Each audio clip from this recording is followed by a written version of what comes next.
ఏపీలో రైతు భరోసా కేంద్రాలను CM Jagan ప్రారంభిస్తున్నారు. Live ద్వారా చూద్దాం.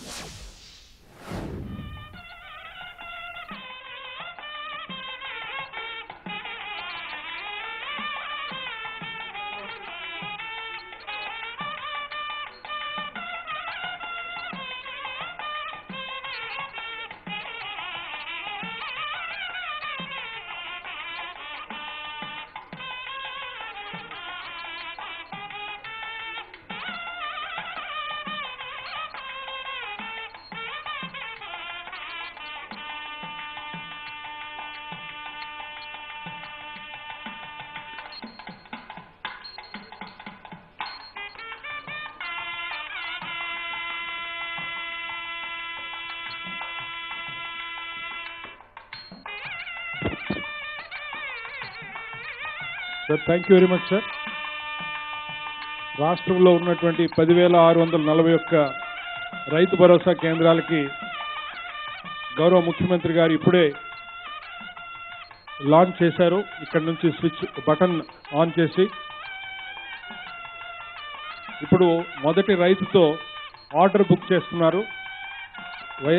రైతు భరోసా కేంద్రం యాప్ ద్వారా తనకు కావాల్సిన ఇన్పుట్స్ అంటే విత్తనాలు కొనుగోలు చేయడానికి ఒక రైతు మొట్టమొదటి ఆర్డర్ని బుక్ చేస్తున్నారు మన గౌరవ ముఖ్యమంత్రి గారి సారథ్యంలో.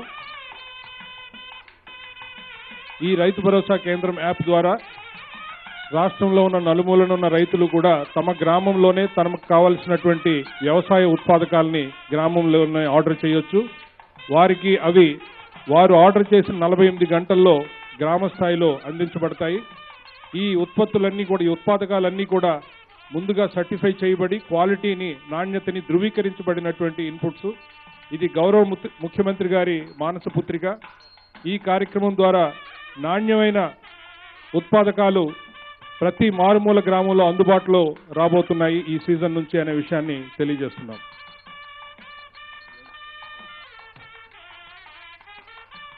ఇప్పుడు మనం ఏవీలో చూసినట్టుగా గత అసెంబ్లీ సమావేశాల్లో గౌరవ ముఖ్యమంత్రి గారు రైతు భరోసా కేంద్రాల మీద రాష్ట్ర ప్రజానీకంతో మాట్లాడినప్పుడు మీరు గమనించారు.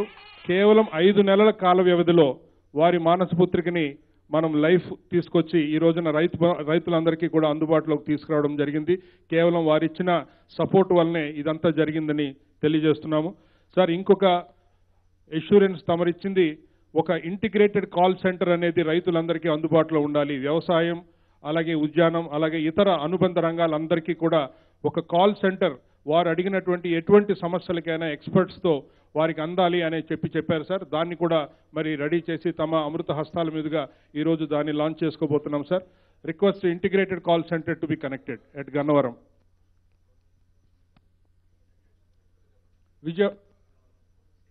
ఇంటిగ్రేటెడ్ కాల్ సెంటర్ కనెక్ట్ చేయండి వీడియో కాన్ఫరెన్స్. గన్నవరం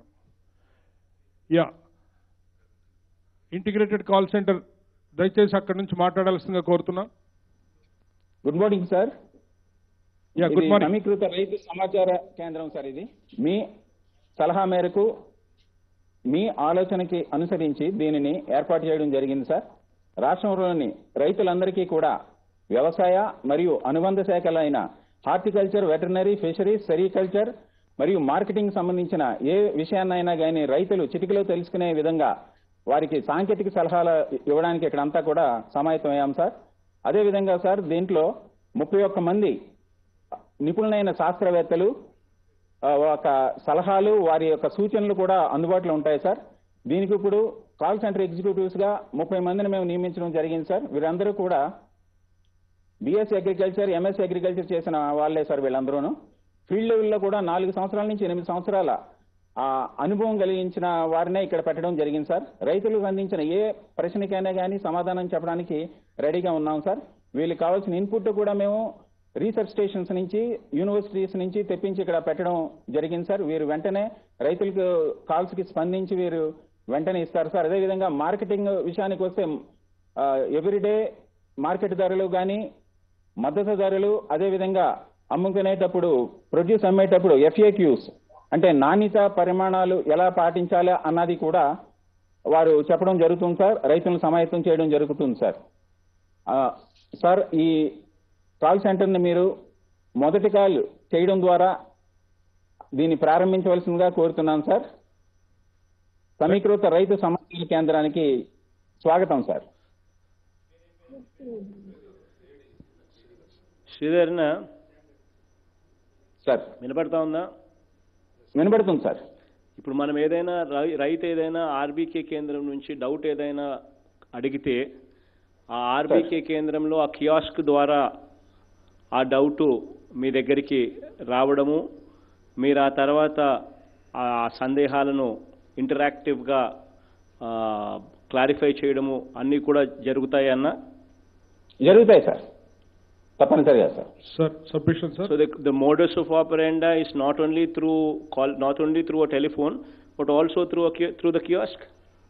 ఇప్పటి వరకు అది లేదు సార్, కేవలం మొబైల్ ఫోన్ తో వాళ్ళు చేసుకోవచ్చు సార్. మనం ఒక టోల్ ఫ్రీ నంబర్ అప్పుడు ఆ కియాస్క్ కూడా లింక్ చేద్దాం. Right sir. ఆ కియాస్క్ కూడా లింక్ చేస్తే ఇంటరాక్టివ్ గా it can be two way kiosk పద్ధతి కూడా చేయగలిగితే not only through the phone but also through the kiosk నుంచి కూడా పంపించే కార్యక్రమం ఇంటరాక్టివ్ గా అయ్యేట్టుగా చూసుకోండి ఒకసారి. తప్పనిసరిగా సార్. దానికి కెమెరా కూడా ఉంది కాబట్టి రాబోయే రోజుల్లో వీడియో కాల్ తో కూడా మనం కనెక్ట్ చేయొచ్చు సార్. ఆలోచన చేస్తాం సార్. ఈ కాల్ సెంటర్ నెంబర్ 155251 సార్. తమ చేతుల మీదుగా మొదటి కాల్ చేయాలి. 1155251 1552251 ఈ interactive call centre. First call sir. అన్నతో మాట్లాడుతున్నా సరిపోయేదేమో, అట్లా అన్నతో మాట్లాడుతున్నా వీడియో కాన్ఫరెన్స్ లో మాట్లాడుతున్నా. Okay sir, thank you sir. Thank you అన్న, ఆల్ ది వెరీ బెస్ట్ నా. Thank you sir. ఇప్పుడు మీ టీం అందరికీ కూడా all the very best. Thank you sir. ఈ రోజున రైతు భరోసా కేంద్రాల ప్రారంభోత్సవ సందర్భంగా ఈ రైతు భరోసా కేంద్రాల ద్వారా అందించే సేవలు, వ్యవసాయం అలాగే అనుబంధ రంగాల నుంచి అందించే సేవలని ఒక ఎగ్జిబిషన్ ద్వారా పాండురంగాపురం కర్నూలు జిల్లాలో ఒక గ్రామంలో డిస్ప్లే చేయడం జరిగింది sir. Now I request live telecast of Pandurangapuram Kurnool Adoni mandal.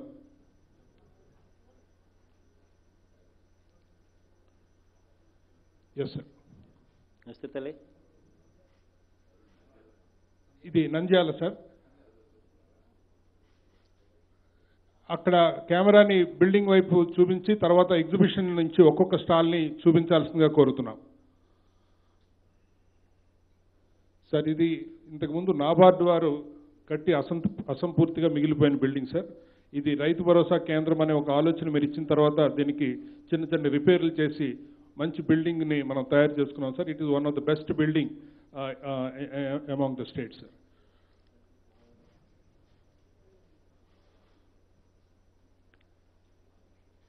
Stalls దగ్గరికి రండి.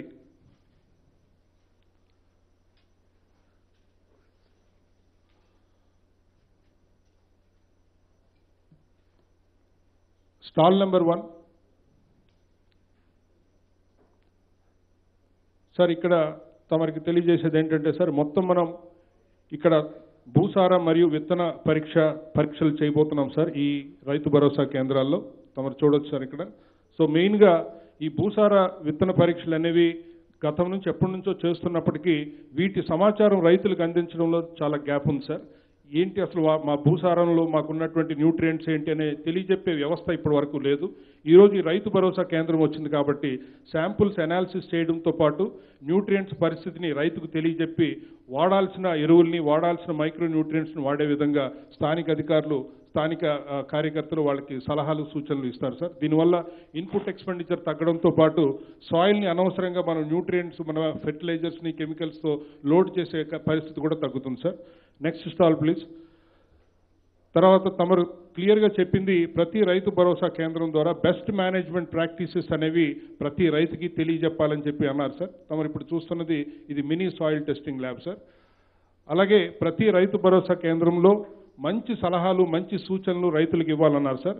ఇది ఇవ్వాలంటే కేవలం యూనివర్సిటీలు, కేవీకేలే కాకుండా ప్రతి జిల్లాలో ఒక రిసోర్స్ సెంటర్ కూడా ఉండాలి అనే ఉద్దేశంతో రిసోర్స్ సెంటర్ కూడా ఒక్కొక్క జిల్లాలో పెట్టడం జరిగింది సార్. వాళ్ళు ఆ జిల్లాలో ఉన్నటువంటి పరిస్థితులు, ఆ జిల్లాలో ఉన్నటువంటి ఇష్యూస్ ఏవైతే ఉన్నాయో వాటికి సంబంధించి స్పెసిఫిక్ రికమెండేషన్స్ ఇవ్వడానికి అక్కడ ఉన్నటువంటి ఏఆర్ఎస్లు కానీ కేవీకేలు కానీ అలాగే మన వ్యవసాయ ఉద్యోగులు కానీ కలిపి ఎప్పటికప్పుడు వీడియోస్ తయారు చేయడం అలాగే ఇంటరాక్టివ్ సెషన్స్ పెట్టడం కూడా చేస్తారు సార్. దీనివల్ల ఏమవుతుందంటే ఒక అనంతపూర్లో ఇచ్చిన సలహా శ్రీకాకుళంలోని అలా కాకుండా అక్కడున్నటువంటి ఆగ్రో ఎకనామికల్ కండిషన్స్కి అనుకూలంగా సలహాలు ఇచ్చేటటువంటి వ్యవస్థ పెట్టడం జరిగింది సార్. దయచేసి వీడియోని ప్లే చేయాల్సిందిగా కోరుతున్నాను.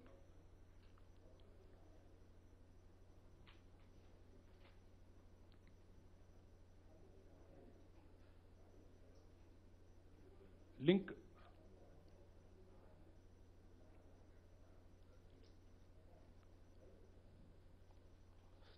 there is a problem with the link, sir.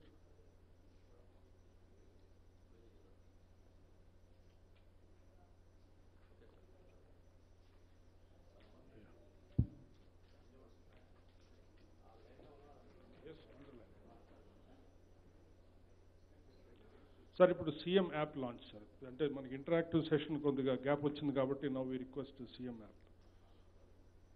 Pradyumna. Pradyumna.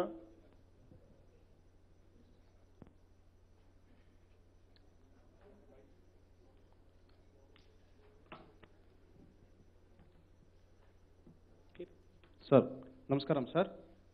ఈరోజు అందరికీ నమస్కారం.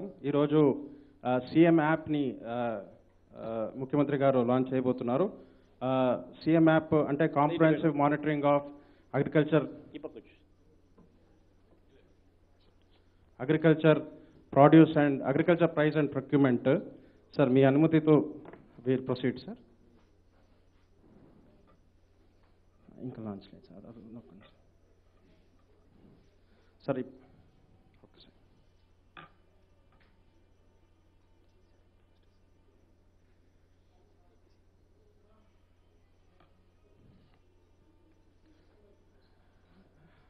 సార్ దయచేసి లాంచ్ చేయవలసిన కోరుతు సార్.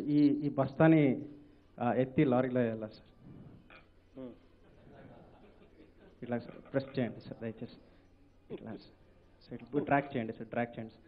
ఇంకా ప్రెస్ చేసి ట్రాక్ చేయండి సార్. ఇంకా కొద్దిగా ప్రెస్ చేయండి sir. Yes sir. Yes. So ఈరోజు సీఎం యాప్ అఫీషియల్గా లాంచ్ అయిందంటే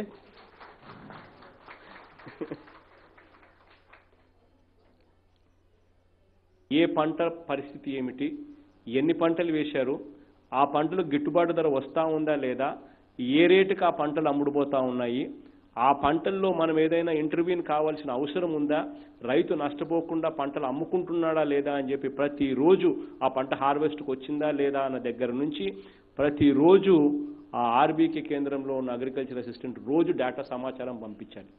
ఆ డేటా సమాచారం పంపించే దానికోసం సీఎం యాప్ అని కూడా దాని పేరు పెట్టాం. Comprehensive monitoring of agricultural prices and procurement. ప్రతిరోజు ఆర్బీకేలో పనిచేస్తా ఉన్న అగ్రికల్చర్ అసిస్టెంట్ ఆ గ్రామంలో చాలు సార్. ఇప్పుడు సార్ డాష్ బోర్డ్కి వచ్చాం సార్. సార్ ఈ డాష్ బోర్డ్లో సార్ తమరు నిన్న చెప్పినట్టు నిన్న ఈ యాప్ ద్వారా ఒక్క రైతుకి పేమెంట్ కూడా ఇవ్వడం జరిగింది సార్.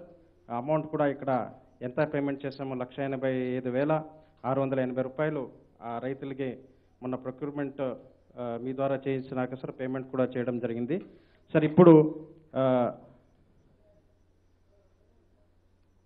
సార్ మీరు ఆ రోజు రివ్యూ మీటింగ్లో చెప్పారు మెసేజ్ అందరికి పంపించడానికి కూడా ప్రొవిజన్ చేశాం సార్. ఇది ఆల్ అంటే అందరు విఎల్కి వెళ్ళిపోతుంది సార్. ఇక్కడ ఓన్లీ మినిస్టర్, సెక్రటరీ, హెచ్ఓడి చేసి మాత్రం వెళ్తుంది సార్. అంటే చీఫ్ మినిస్టర్ గారు ఈ యాప్ ద్వారా అందరూ విఎల్కి ఏమైనా మెసేజ్ పంపాలనుకుంటే, ఏమైనా ఇన్స్ట్రక్షన్స్ ఇవ్వాలనుకుంటే లాగిన్ అయిపోయి మెసేజ్ పెడితే అది ఒకేసారి 10,500 మంది విఎల్కే ఇమీడియట్గా మెసేజ్ వెళ్ళిపోతుంది sir. Would you like to send a message anything? Sure miss.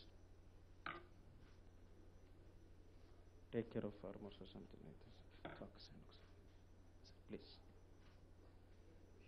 Sir మీరు ఇప్పుడు టైప్ చేయండి. సీఎం గారు ఇప్పుడు విఎల్కి అందరికీ మెసేజ్ పంపిస్తున్నారు.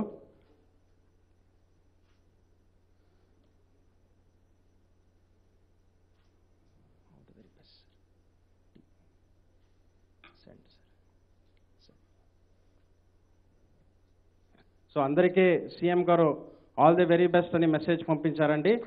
అందరికీ మెసేజ్ వస్తుంది. మీకే మీ మెసేజ్ మీరు మొబైల్ని మీరు చూసుకుంటే విఎల్ అందరూ కూడా, అదేవిధంగా ఆఫీసర్స్ కూడా అందరికీ మెసేజ్ వస్తుంది. సార్ దీంతో we have officially launch the CM app sir. Sir logo ఇవన్నీ కూడా మళ్ళీ టైం తీసుకుని sir I launch the logo sir. Thank you sir.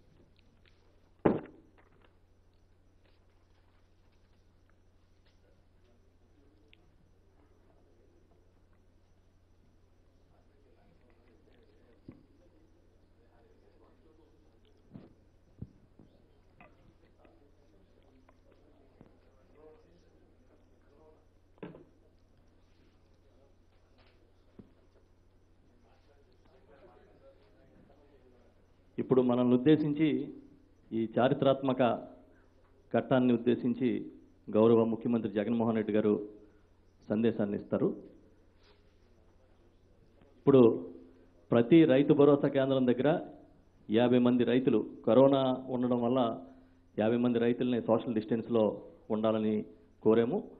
ఆ రకంగా చూస్తే 5 లక్షల మంది పైచిలుకు రైతులు ఇప్పుడు అన్ని రైతు భరోసా కేంద్రాల వద్ద ఉన్నారు. ఇది ఒక హిస్టారికల్ ఈవెంట్. పూర్తిగా రైతుల్ని 5 లక్షల మందిని ఒకేసారి అడ్రస్ చేయడం అనేది ఒక ముఖ్యమంత్రి గారు ఇది చరిత్రలో తొలిసారి. ఇప్పుడే కాదు, భవిష్యత్తులో కావాలంటే ఒకేసారి 10 లక్షల మంది రైతుల్ని కూడా అడ్రస్ చేసే పరిస్థితి ఉంటుందని చెప్పి తెలియజేస్తూ, ఇప్పుడు పెద్దలు మన లైవ్ అంతా లైవే సార్, లైవ్లో వస్తుంది సార్. అక్కడి నుంచి ఏదైనా ఇంటరాక్ట్ అవ్వాలంటే కూడా ఒకేసారి అన్ని కేంద్రాల్లో ఇంటరాక్ట్ అయ్యే పరిస్థితి కూడా ఉంది sir. Sir thank you very much sir. మీ సందేశం కోసం ఎదురు చూస్తున్నాం సార్. Thank you sir.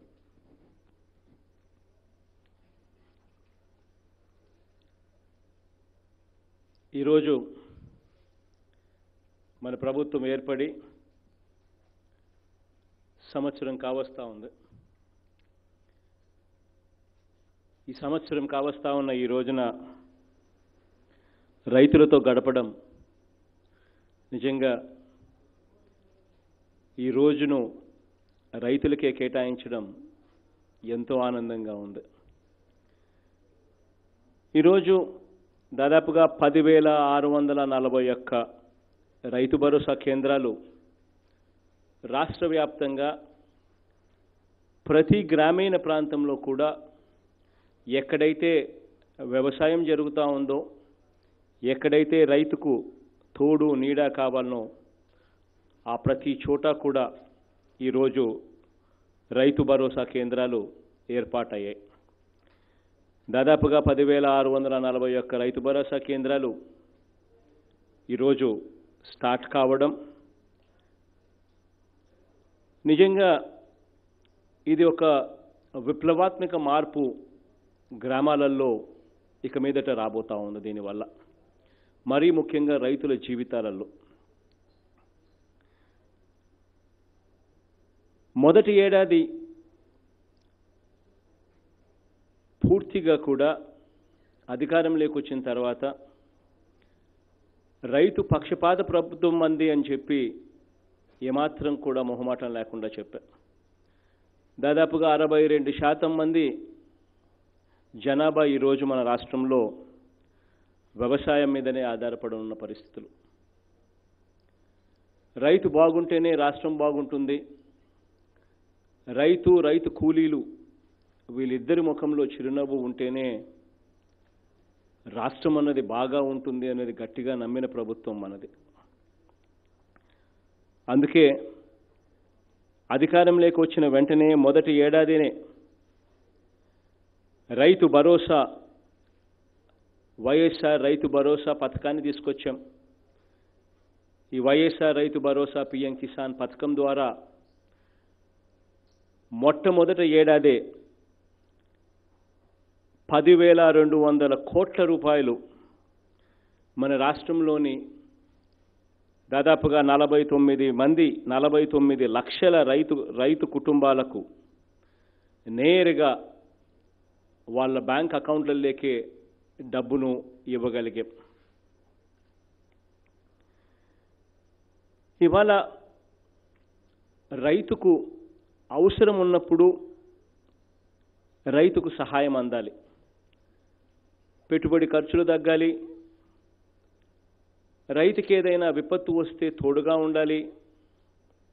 ఆ తర్వాత రైతు కష్టపడి పండించిన పంట, ఆ పంటకు గిట్టుబాటు ధర వచ్చే పరిస్థితి కల్పించాలి. ఈ 3 ఉద్దేశాలను మనసులో పెట్టుకొని వ్యవసాయం అన్నది బాగా జరగాలి అనంటే, వ్యవసాయం అన్నది లాభసాటిగా ఉండాలి అనంటే ఈ 3ఇంటిలోనూ అడుగులు పడాలి. ఆ 3ఇంటిని ఒక కొలిక్కి తీసుకొచ్చే దానికోసమే ఈరోజు రైతు భరోసా కేంద్రాలు అన్నది ఏర్పాటు చేస్తూ ఉన్నాం. ఈ రైతు భరోసా కేంద్రాల ద్వారా విత్తనం మొదలు పంట అమ్మకం వరకు రైతును అడుగడుగున మీ గ్రామంలోనే రైతుకు తోడుగా ఉంటూ ఈ రైతు భరోసా కేంద్రాలు అన్ని రకాలుగా సూచనలు, సలహాలు ఇవ్వడం ఒకటే కాకుండా, అన్ని రకాలుగా ఈ క్రాపింగ్ చేయడమే కాకుండా, రైతులకు ఈ క్రాపింగ్ ద్వారా ఇన్సూరెన్స్ రిజిస్ట్రేషన్ చేయడమే కాకుండా, పంటల రుణాలు రాని వారికి పంటలు రుణాలు ఇప్పించడమే కాకుండా, చివరికి కనీస గిట్టుబాటు ధరలు రాని పరిస్థితిలో తోడుగా ఉండే కార్యక్రమం దాకా కూడా ఈ ఆర్బీకేలు చేస్తాయి. ఈరోజు రైతు భరోసా కేంద్రాలు స్టార్ట్ చేయడం ఒక ఆస్పెక్ట్ అయితే, ఇదే రోజు మన ప్రభుత్వం ఏడాది కాలం పరిపాలన పూర్తి చేయడం మరో ఆస్పెక్ట్. ఈరోజు నేను గర్వంగా కూడా ఒకటైతే చెప్పగలుగుతా, ఈ సంవత్సర కాలపు మన పరిపాలన చిత్తశుద్ధితో జరిగిందని, నిజాయితీతో జరిగిందని, నిబద్ధతతో జరిగిందని మాత్రం చిత్తశుద్ధిగా చెప్పగలుగుతా. నా రాజకీయ జీవితంలో దాదాపుగా 11 సంవత్సరాలు అయింది ఇప్పుడు రాజకీయాల్లోకి నేను వచ్చి. 2009లో మొట్టమొదటిసారిగా ఎంపీగా పార్లమెంటుకి ఎన్నికయ్యా. దాని తర్వాత 11 ఏళ్లుగా ఈ ప్రయాణం సాగుతూనే ఉంది. లక్షల మందిని కలిసి ఉంటా, బహుశా లక్షలు కూడా కాదేమో, బహుశా కోట్ల మందిని కలిసి ఉంటానేమో. రాష్ట్రం నలుమూలన ఏ మూలా విడిచిపెట్టకుండా ప్రతి ప్రాంతంలో ఉన్న సమస్యలను అవగాహన చేసుకునేందుకు అడుగులు కూడా వేశాం. 3648 కిలోమీటర్లు సాగిన పాదయాత్ర. తిరగని ప్రదేశం లేదు, తిరగని జిల్లా లేదు. ప్రతి గ్రామము దాదాపుగా ఎక్కడో ఒక చోట ఈ 11 ఏళ్ల నా ప్రయాణంలో తగిలే ఉంటా. ఇలా సాగిన ఈ ప్రయాణం చేస్తూ ఉన్నప్పుడు మనసులో చాలా ప్రశ్నలు ఉత్పన్నమయ్యేటివి. ప్రజల సమస్యలు వింటూ ఉన్నప్పుడు, వాళ్ళు చెప్తా ఉన్న మాటలు వింటూ ఉన్నప్పుడు. చదువు రాని వారు చూసినప్పుడు చదువు ఎందుకు చదివించలేకపోయారు అన్న ప్రశ్నలు వచ్చేటివి నా మనసు నిండా. చదివించడం ఇష్టం లేక కాదు, చదివించే స్తోమత లేక చదువు లాగిపోయిన పరిస్థితులు చూసాం. ఆలోచనలు కదిలే మనసు నిండా.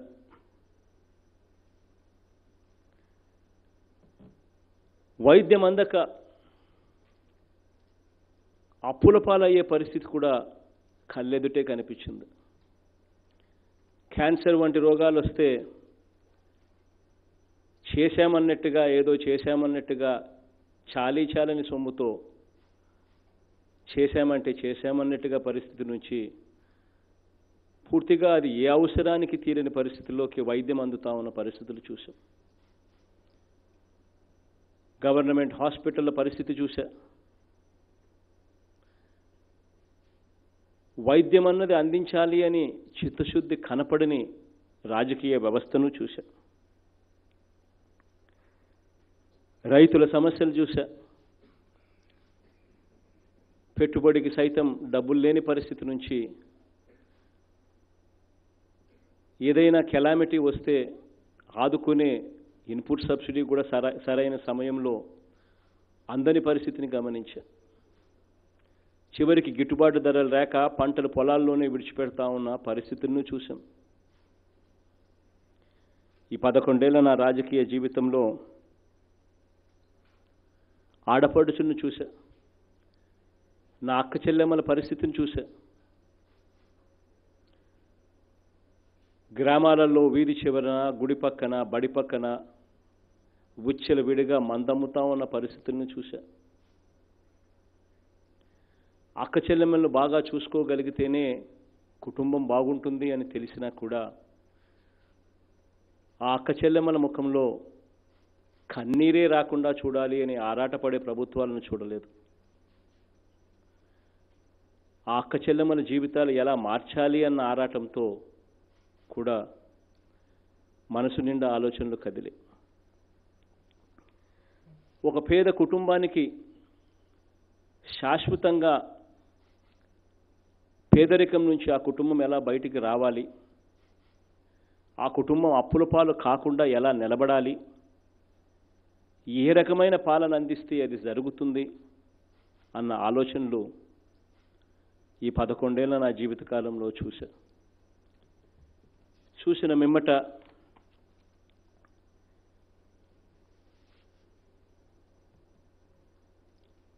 ఈ ప్రశ్నలకన్నిటికీ సమాధానంగా మేనిఫెస్టోని తీసుకొచ్చాం. ఆ మేనిఫెస్టో తీసుకొచ్చేటప్పుడు కూడా నా మనసులో కదిగిన ప్రశ్నలు, నాకు ఓటు వేయని వారికి కూడా మంచి జరగాలి అని. కులాలు చూడకూడదు, మతాలు చూడకూడదు, వర్గాలు చూడకూడదు, రాజకీయాలు చూడకూడదు, పార్టీలు చూడకూడదు. అర్హత ఉంటే చాలు ప్రతి ఒక్కరికి కూడా మంచి ఖచ్చితంగా జరగాలి అన్న ఆలోచనలు, తలంపులు అన్నీ కూడా కలబోసిన తర్వాత, నా పాదయాత్ర ముగిసిన తర్వాత మేనిఫెస్టో రిలీజ్ చేశాం. ఈ మేనిఫెస్టోను కూడా కేవలం 2 పేజీల్లో పెట్టాం. ఈ మేనిఫెస్టో కూడా కేవలం ఇలా 2 పేజీల్లోనే పెట్టి, ఇదే బైబిల్ అని, ఇదే ఖురాన్ అని, ఇదే భగవద్గీత అని ఈ మేనిఫెస్టోను 2 పేజీల్లోనే పెట్టేసి, ఈ మేనిఫెస్టోను ఎట్టి పరిస్థితిలోనూ దీంట్లో చెప్పిన మాటలన్నీ కూడా నెరవేర్చగలిగితే ప్రజలకు నవరత్నాలను తీసుకొని పోగలిగితే వాళ్ళ జీవితాలు బాగుపడతాయని నమ్మా.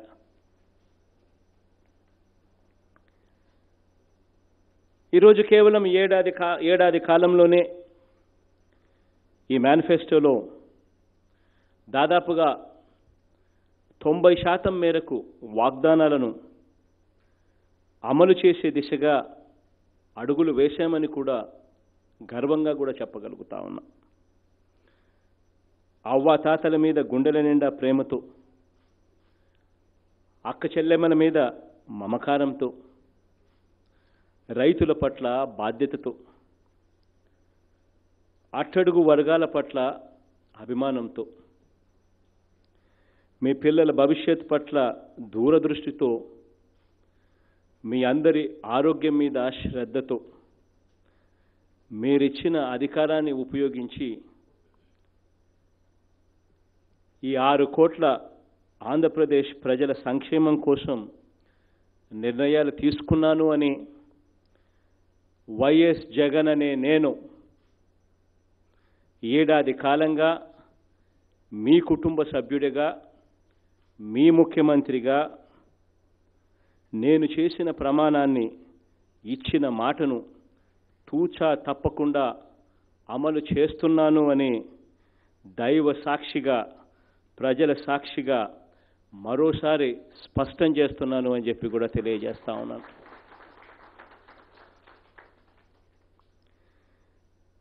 కేవలం ఏడాది కాలంలోనే 90% వాగ్దానాలు అమలు దిశగా అడుగులు వేశాం. ఈ మేనిఫెస్టో, ఈరోజు కనిపించే ఈ మేనిఫెస్టో నా ముఖ్యమంత్రి కార్యాలయంలో మొదలు పెడితే ప్రతి సెక్రటేరియట్లో ఉన్న ప్రతి సెక్రటరీ దగ్గర, ప్రతి మినిస్టర్ దగ్గర, వాళ్ళ కార్యాలయాల్లో కూడా ఈ మేనిఫెస్టో కనిపిస్తుంది. అక్కడి నుంచి మొదలు పెడితే ప్రతి జిల్లా కలెక్టర్ దగ్గర ఈ మేనిఫెస్టో కనిపిస్తుంది. ఈ మేనిఫెస్టోను బైబిల్గా, ఖురాన్గా, భగవద్గీతగా నేనెలా భావిస్తా ఉన్నాను, అధికార యంత్రాంగం, ప్రభుత్వం మొత్తం కూడా అదే సీరియస్నెస్ ఈ మేనిఫెస్టోపై ఇచ్చే విధంగానే ఈ సంవత్సర కాలం ఈ పరిపాలన సాగింది. ఈ మేనిఫెస్టో మామూలుగా 5 ఏళ్లలో చిత్తశుద్ధితో అమలు చేస్తాము అని చెప్పిన వాగ్దానం.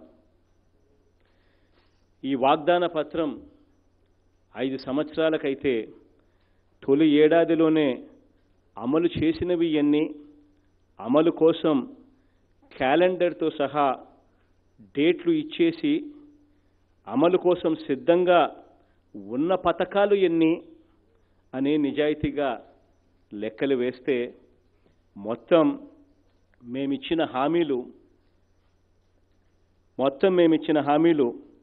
129 అయితే ఇందులో ఇప్పటికే అమల్లోకి వచ్చినవి 77, అమలు కోసం ప్రారంభోత్సవాల డేట్స్ ఇచ్చేసి సిద్ధంగా ఉన్నవి మరో 36. అంటే రెండు కలిపితే 129కి 90% వాగ్దానాలు అమల్లోకి రావటమే, అమలుకు సిద్ధంగా ఉన్నవి. కేవలం ఏడాది పాలనలోనే ఇది జరిగింది అని కూడా గర్వంగా కూడా చెప్తా ఉన్నాను. అమలు కావలసినవి మిగిలి ఉన్న కేవలం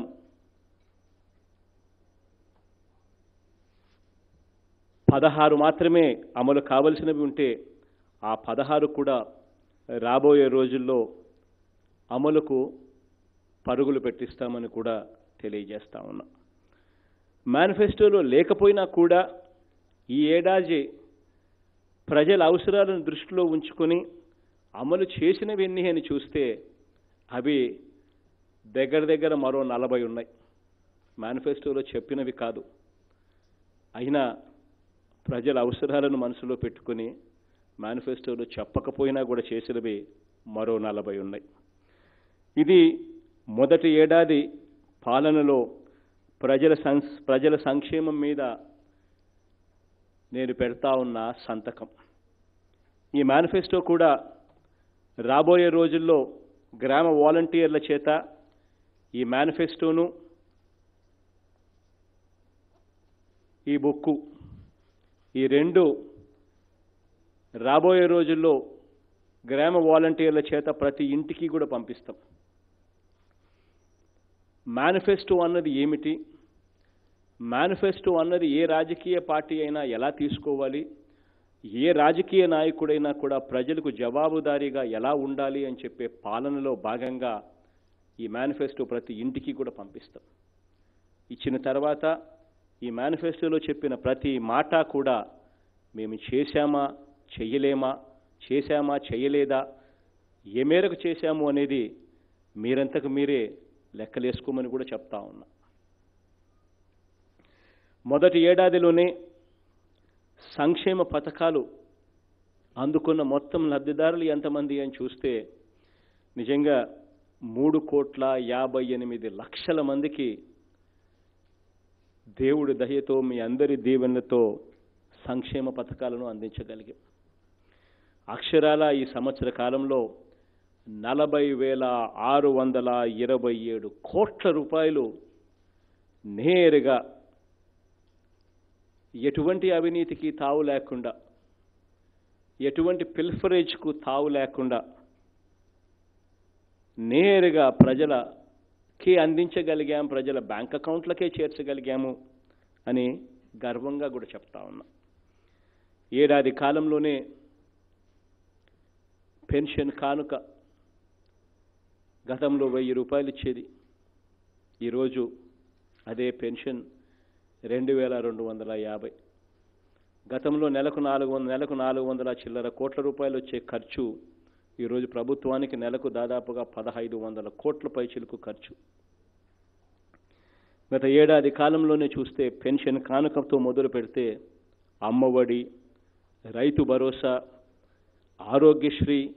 ఆరోగ్యశ్రీలో కూడా విప్లవాత్మక మార్పులు చేస్తూ గత ప్రభుత్వం పెట్టిన బకాయిలు తీర్చడమే కాకుండా దాదాపుగా 686 కోట్ల రూపాయలు బకాయిలు తీర్చడమే కాకుండా ఆరోగ్యశ్రీని విప్లవాత్మకంగా మారుస్తూ ఆరోగ్య ఆసరా అని చెప్పి కూడా తీసుకొచ్చి వైద్యం చేయించడమే కాదు, వైద్యం అయిపోయిన తర్వాత డాక్టర్లు రెస్ట్ తీసుకోవాలి అని చెప్పే సమయానికి కూడా నెలకు 5000 రూపాయలు చొప్పున పెట్టి అన్ని రకాలుగా ఏ ఒక్కరికి కూడా ఇబ్బంది లేకుండా చిరునవ్వుతో ఇంటికి పంపించే విప్లవాత్మక మార్పులతో విద్యా దీవెన, వసతి దీవెన, పిల్లల చదువులకు భరోసా ఇస్తూ అన్ని రకాలుగా ఈ ప్రభుత్వం అప్పుల పాలయ్యే పరిస్థితి రాకుండా చదివిస్తుంది ప్రతి పేదవాడికి అని నమ్మకం కలిగిస్తూ కంటి వెలుగు అవ్వాతాతలు సైతం మేలు చేయాలి, చదువుకుంటున్న పిల్లలు సైతం కంటి వెలుగు ద్వారా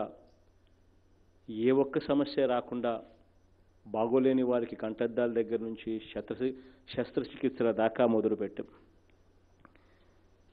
నేతన్న నేస్తం, మత్స్యకార భరోసా, వాహన మిత్ర, అక్క చెల్లెమ్మలకు 0 వడ్డీ, లా నేస్తం, అగ్రిగోల్డ్ వంటి అనేక పథకాలు, చివరికి గోరుముద్ద కూడా మొదలుపెట్టచ్చు, గోరుముద్దతో కూడా మొదలుపెట్టచ్చు. అనేక పథకాలు నేరుగా మనీ ట్రాన్స్ఫర్ లేదా నేరుగా డబ్బు చేతిలోకి పెట్టడం ద్వారా ఇచ్చిన సొమ్ము అక్షరాల ఈ సంవత్సర కాలంలో 40,627 కోట్ల రూపాయలని కూడా మీ బిడ్డగా గర్వంగా కూడా చెప్తా ఉన్నా. ప్రతి పేదవాడికి తోడుగా ఉండే అవకాశం దేవుడిచ్చాడు, మీ చల్లని దీవెనల వల్ల ఇది జరిగిందని గర్వంగా కూడా చెప్తా ఉన్నా. గత ప్రభుత్వం పెట్టిన బకాయిలు దాదాపుగా దగ్గర 39,000 కోట్ల రూపాయలు గత ప్రభుత్వం పెట్టిన బకాయిలు అనుకుంటేనే ఒక్కొక్కసారి ఆశ్చర్యం అనిపిస్తుంది. ఈ మనిషి గత ప్రభుత్వంలో ఎందుకు అలా చేశాడు అని, ప్రభుత్వం అన్నది ఇదేనా అని అనిపించే విధంగా గత ప్రభుత్వం పెట్టిన బకాయిలు, గత ప్రభుత్వం మన నెత్తిన వదిలి వెళ్ళిన దాదాపుగా 2,60,000 కోట్ల రూపాయల అప్పులు, వాటికి వడ్డీలు, పెట్టిన బకాయిల్లో గత ప్రభుత్వం ఒక్క విద్యుత్ సంస్థలకే చెల్లించాల్సిన బకాయిలే 20,000 కోట్లకు చేరడం, వీటికి తోడు కోవిడ్ తెచ్చిన కష్టాలు, ఇవన్నీ ఉన్నా కూడా ఇలాంటి ప్రతిబంధకాలు, అవరోధాలు ఎన్ని ఉన్నా కూడా ఎక్కడా కూడా నాకు ఈ సమస్యలు ఉన్నాయి కాబట్టి నేను చెయ్యను అన్న మాట రానివ్వలేదు. ఎక్కడా కూడా చిరునవ్వును పోనివ్వలేదు. ఎక్కడా కూడా గుండె నిండా ప్రేమతోనే, నిండు మనసుతోనే దేవుడి దయతో ఈ మేరకు చేయగలిగాను. ఈ 40,627 కోట్ల రూపాయలు 3,58,00,000 మందికి మంచి జరిగిన ఈ కార్యక్రమంలో బీద వర్గాలు ఎంతమంది ఉన్నారని చెప్పి చూస్తే ఆశ్చర్యం కలుగుతుంది. 1,78,00,000 బీసీలకు, వెనకబడిన కులాలకు చెందినవారు. 1,78,00,000 ఈ 3,58,00,000లో అక్షరాల వీళ్ళ కోసం 19,309 కోట్ల రూపాయలు ఖర్చు పెట్టగలిగాం. మేలు కొరకు ఖర్చు పెట్టగలిగాం. 61,28,000 ఎస్సీలకు, పరులకు పోతే కానీ కడుపు నిండని పరిస్థితి వీళ్ళది. 6,500 కోట్ల రూపాయలు దాదాపుగా ఖర్చు చేయగలిగాం. 18,40,000 మంది ఎస్టీలకు వన్యంలో ఉంటారు, అడవుల్లో ఉంటారు, కానీ మనసు మాత్రం కల్ముషం ఉండదు వీళ్ళల్లో. 2,136 కోట్ల రూపాయలు ఖర్చు చేయగలిగాం. 19,05,000 మంది మైనారిటీ సోదరులకు, మైనారిటీ అక్క చెల్లెమ్మలకు దాదాపుగా 1,722 కోట్ల రూపాయలు. ఇక ఇతర పేదలు 77,84,000 మందికి 10,768 కోట్ల రూపాయలు.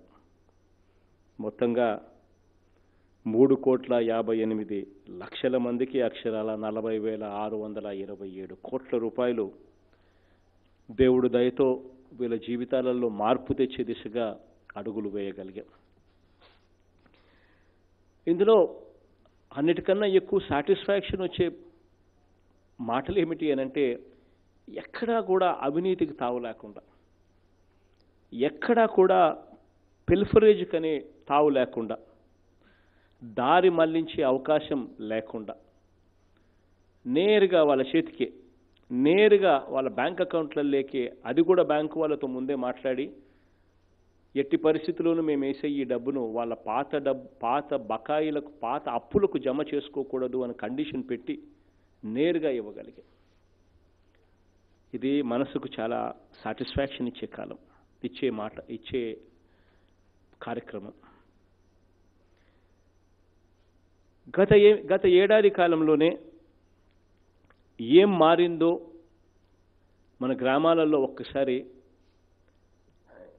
మీ మనస్సాక్షిని ఒక్కసారి అడగమని అడుగుతా ఉన్నాం. మన గ్రామాలలో ఉన్నప్పుడు కానీ మన బ్రతుకులులో మార్పు ఏ రకంగా వచ్చింది, ఈ సంవత్సర కాలంలో ఏం మార్పు జరిగింది అని ఒక్కసారి మీ మనస్సాక్షిని ఒక్కసారి అడగమని అడుగుతా ఉన్నాం.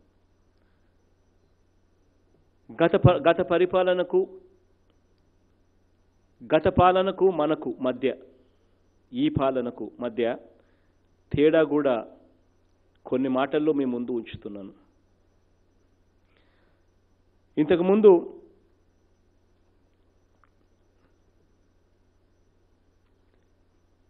ఎలా ఉండేది పరిపాలన అంటే, ఇలా మేనిఫెస్టోలు రెండు పేజీల్లో ఉండేటివి కాదు, బుక్కులు ఉండేటివి. ఆ బుక్కుల్లో 650 పైచిలకు వాగ్దానాలు. గత ప్రభుత్వం చేసిన 650 పైచిలకు వాగ్దానాలలో ఎన్ని అమలు చేశారు గత ప్రభుత్వం అని చెప్పి చూస్తే 10% కూడా అమలు చేయని పరిస్థితి.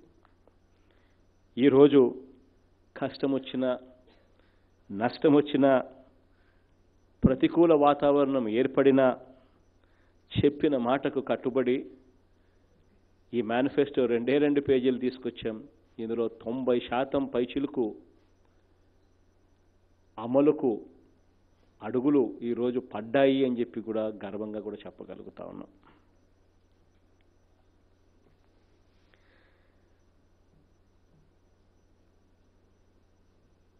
గత ప్రభుత్వం గ్రామం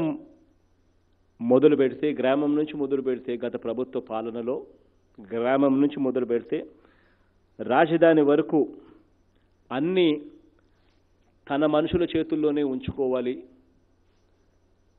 అనే ఆరాటం గత ప్రభుత్వం హయాంలో కనిపించేది.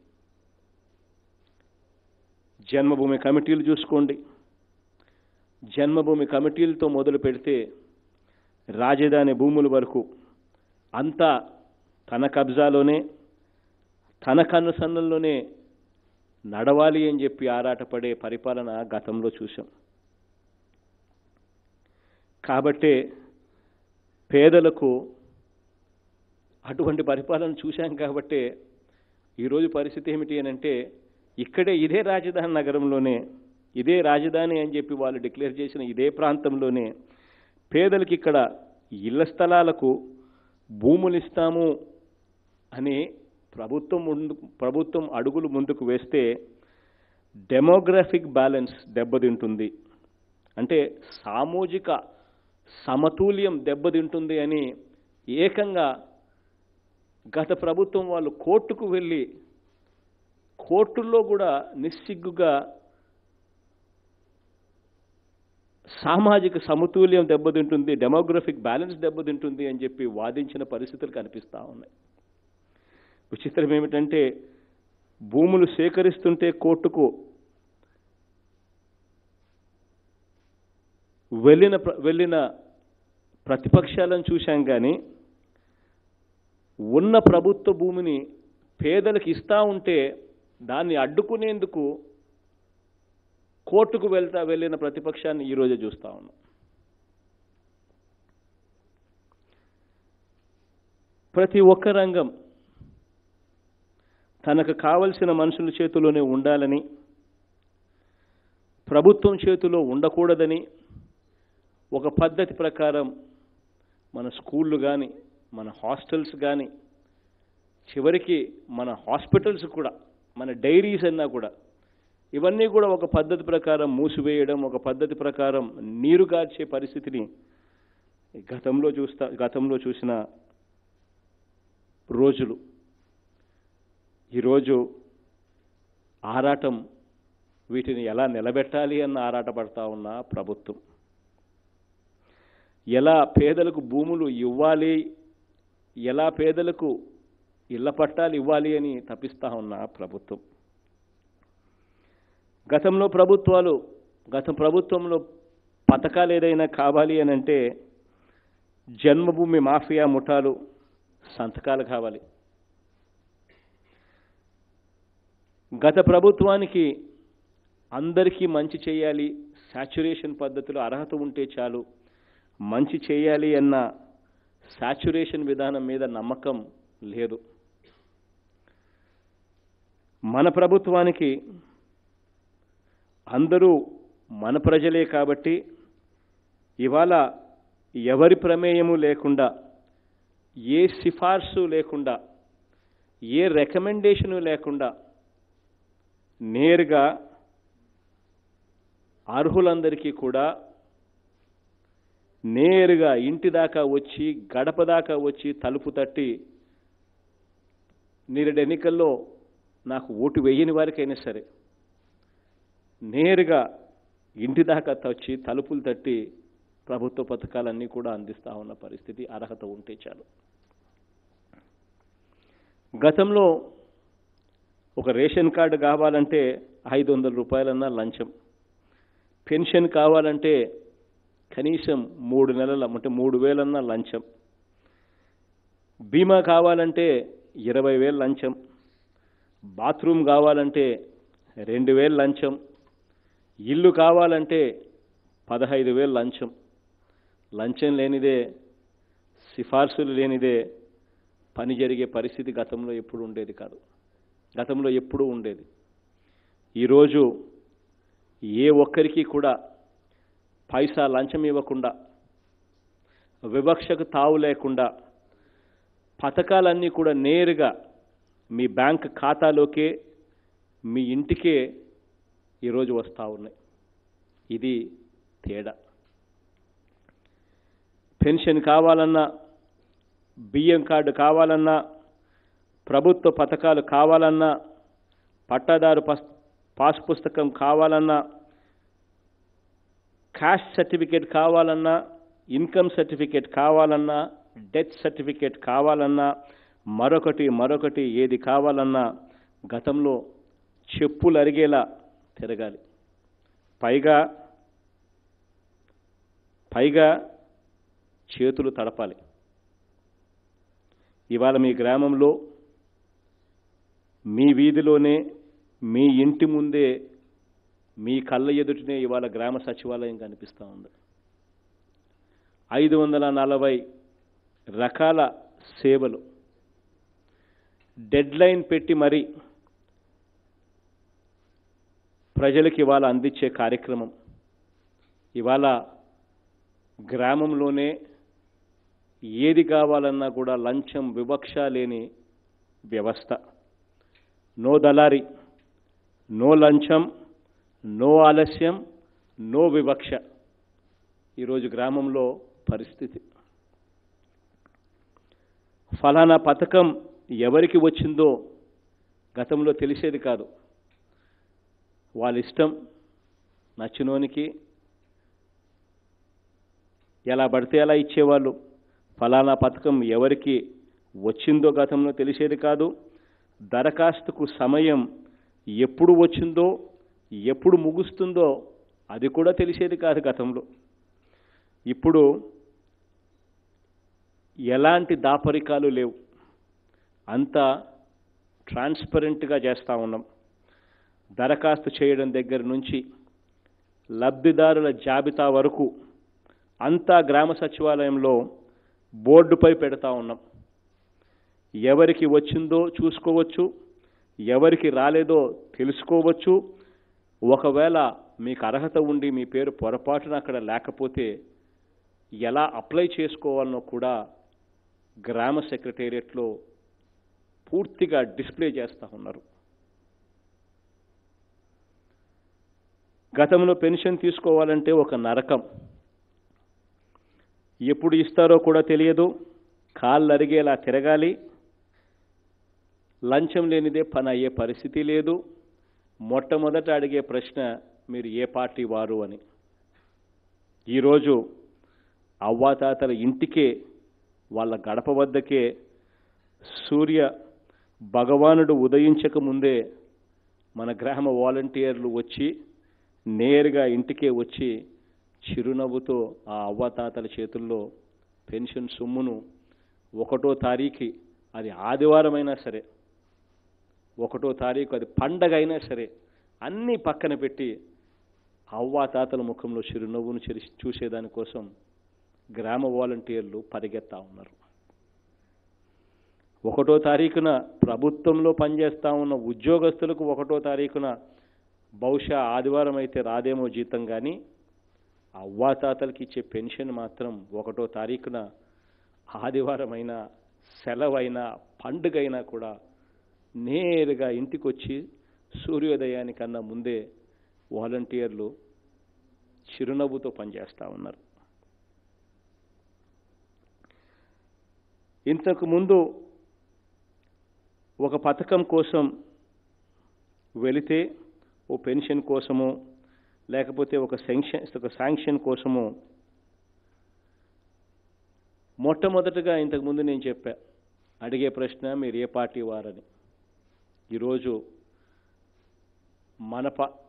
నాకు ఓటు వేయని వారైనా సరే వాళ్ళ గౌరవం ఎక్కడా కూడా తగ్గించకుండా వాళ్ళ ఇంటికి కూడా నేరుగా వెళ్ళి వాళ్ళ ముఖంలో కూడా చిరునవ్వును చూస్తూ ఈరోజు వాళ్ళకు కూడా మేలు జరుగుతూ ఉంది. ఇంతకుముందు ఊళ్ళోకి వెళ్తే గత ప్రభుత్వంలో ఒక్కసారి ఆలోచన చేయమని అడుగుతా ఉన్నా. ఇంతకుముందు ఊళ్ళోకి వెళ్తే పాడైపోయిన ఒక స్కూల్ కనిపించేది, బాత్రూములు ఉండవు. బాత్రూములు కాదు కదా, కనీసం కూర్చునేదానికి ఫర్నిచర్ కూడా స్కూళ్ళల్లో ఉండేటివి కాదు. ఆడపిల్లలకి ఎవరికైనా పాపం బాత్రూమ్ పోవాల్సిన పరిస్థితి వస్తే ఆ బాత్రూములు లేక స్కూల్లే మానేస్తా ఉన్న పరిస్థితులు. స్కూళ్ళల్లో పుస్తకాలు ఇచ్చేవాళ్ళు కాదు టయానికి. అక్టోబర్, నవంబర్ అయినా కూడా పుస్తకాలు అందవు. మధ్యాహ్న భోజనం పథకం 8 నెలలు 10 నెలలకు సరుకుల బిల్లులు ఇవ్వరు. ఆ ఇచ్చే ఆయాలకు ఇచ్చే 1000 రూపాయలు కూడా 8 నెలలు 10 నెలలు పెండింగ్ పెడతా ఉన్నారు. ఇక వాళ్ళకే సరుకుల బిల్లుకు డబ్బులు లేకపోతే, వాళ్ళకే డబ్బులు ఇవ్వకపోతే ఇక వాళ్ళు అప్పు తీసుకొని వచ్చి పిల్లలకు క్వాలిటీ భోజనం పెట్టగలుగుతారా అన్న ఆలోచనలు కూడా ఉండేటివి కాదు. ఈరోజు మన కంటి ముందరనే మన గ్రామంలోనే కనిపిస్తూ ఉంటుంది. 4 అడుగులు అటు వేస్తే గ్రామంలో ఒక ఇంగ్లీష్ మీడియం స్కూల్, నాడు నేడు కార్యక్రమం. ప్రతి స్కూల్లోనూ 9 రకాల వస్తువులు, 9 రకాల సదుపాయాలు, ఫ్యాన్లు, లైట్లు, త్రాగునీరు, బాత్రూమ్లు, black boards, furniture, painting, finishings, చివరికి ప్రతి స్కూల్లోనూ ఇంగ్లీష్ మీడియం ల్యాబ్స్ కూడా మన గ్రామంలోనే మార్పు దిశగా అడుగులు వేస్తూ ఉన్నారు. ఈరోజు పిల్లలు మధ్యాహ్న భోజనం కోసం స్కూలుకు వెళ్తే పిల్లలు ఏం తింటున్నారు అని చెప్పి ఆ మెనూ మీద కూడా ఏకంగా ముఖ్యమంత్రి ధ్యాస పెడతా ఉన్నాడు. సోమవారం పిల్లలకి ఏం పెట్టాలి? పులిహోర పెట్టాలనా,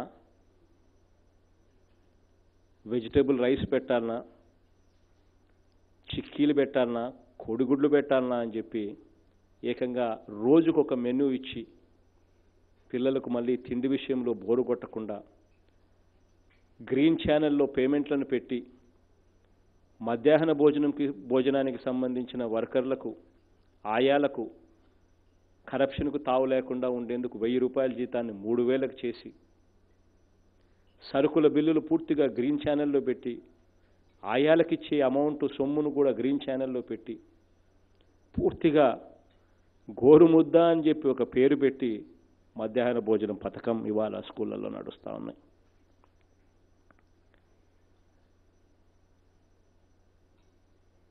ఈరోజు ఒక్కసారి ఆలోచన చేయమని చెప్పి అడుగుతా ఉన్నా, చూడమని చెప్పి అడుగుతా ఉన్నా. గతానికి ఇప్పటికీ తేడా చూడమని అడుగుతా ఉన్నా.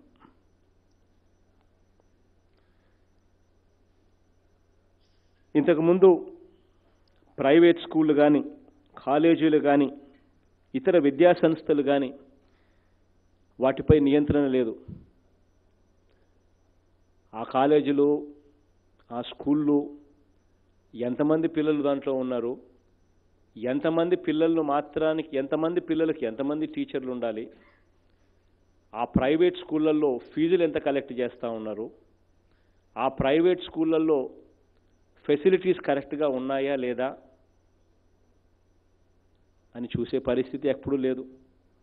ఫీజులు బాధేవాళ్ళు ప్రైవేట్ యాజమాన్యాలు. ఫెసిలిటీస్ ఉన్నా లేకపోయినా కూడా పట్టించుకునే పరిస్థితి లేదు. మన గవర్నమెంట్ స్కూళ్ళనే నీరు గార్చి గత్యంతరం లేక మన పిల్లలు ఆ స్కూళ్ళు ఎలా ఉన్నా, ఆ కాలేజీలు ఎలా ఉన్నా, ఆ ఫీజులు ఎలా ఉన్నా అక్కడికే పంపించాల్సిన పరిస్థితి. కేవలం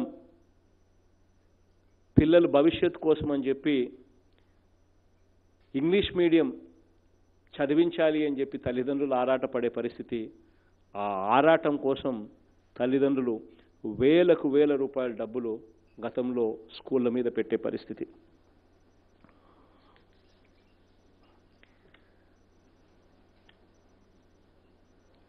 ఫీజులు అందక ఫీజు రీయింబర్స్మెంట్ చాలని పరిస్థితిలో వస్తూ పిల్లలు ఆత్మహత్యలు చేసుకునే పరిస్థితి, తల్లిదండ్రులు చదివించలేక పిల్లలను చదువుల మధ్యలో ఆపేస్తా ఉన్న పరిస్థితి.